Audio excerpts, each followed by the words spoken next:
Yeah. So when you were making these videos, were you going to college full time? How did this transition for you into a career? So I graduated college in 2018. Yes, I always have to remember. And I had 3,000 subscribers. That was like the last sub count I remember having while I was in college.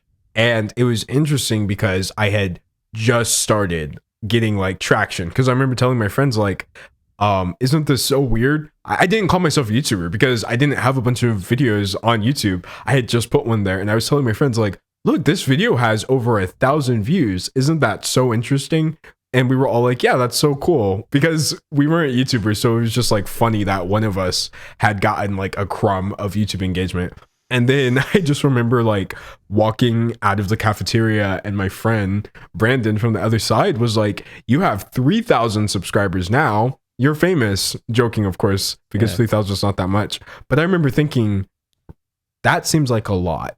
It was kind of in that moment when I realized, okay, if I went from 36 subscribers to 3,000 subscribers, I want to see what the logical extreme is. And now, of course, we're approaching, 2.5 million or something like that. Yeah. So it's been all uphill from there, thankfully. Yeah. So were you just, how often were you making videos, and what grew your channel so quickly?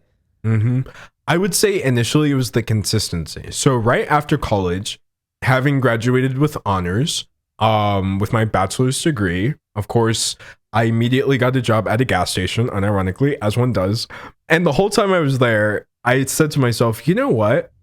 And maybe this was dumb, but instead of like trying to force my way into this industry, whatever nebulous industry you're supposed to enter after college, I was like, I'm just going to make this YouTube thing work. So simultaneously, while I was working part-time at a gas station, it was about 32 hours a week, I was working full-time YouTube and making like nothing. And I said to myself, the very first month that I make the same amount of money or more from YouTube than I'm making at this gas station job, I'm quitting and I'm going all in, even though I was already going all in. There were several nights I didn't sleep. So I made that decision in February.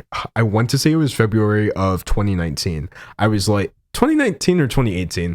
Time is not real. But either way, I made that decision in February. I remember that. And by April, just because of the sheer amount of work I had done hitherto and the fact that I had uploaded 6 weeks in a row, I made enough money that month to justify quitting my gas station job. And then from there, I've been fortunate enough to get like, you know, brand deals and different partnerships and of course ad revenue. And now looking back at my life, I can see that if I tried to go the route of like, I'm out of college, I'm going to apply to every studio in my city and I'm going to, you know, go up the chain, I would not be here where I am right now. So I'm very glad I did what I did. Wow. How many subscribers did you have at the time of going YouTube full time and quitting your gas station job? Now that's a good question. Let's find out, if you don't mind me taking a split second. Hold on. So conveniently, I used to say my subscriber count at the end of every single video in that specific time. And I can see right here, I had 111,000 subscribers when I made the decision. Wow, like, that's a lot. That's it.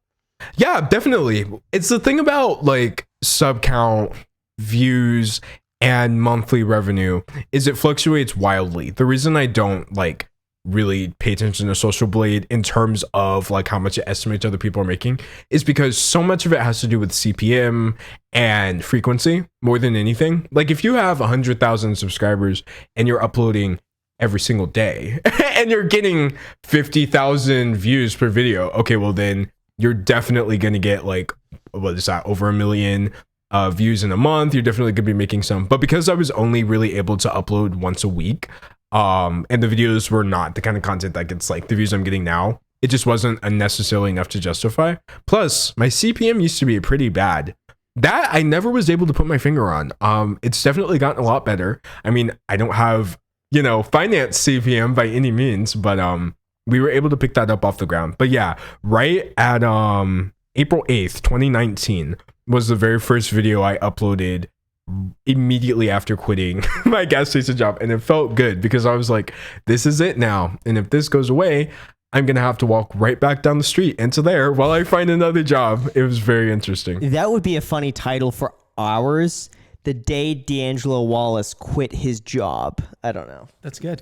Yes, I like it. I like it. We want to do some play on The words, I think, with exact this. moment D'Angelo Wallace quit his job. I'll give you the timestamp. Yeah. I'll give you the D'Angelo timestamp. Wallace and then quit. Oh my gosh. And then, There we go. We'll Yes. leave it open. We'll leave it open ended. Love it. We got As to you should. We got to figure out something on that.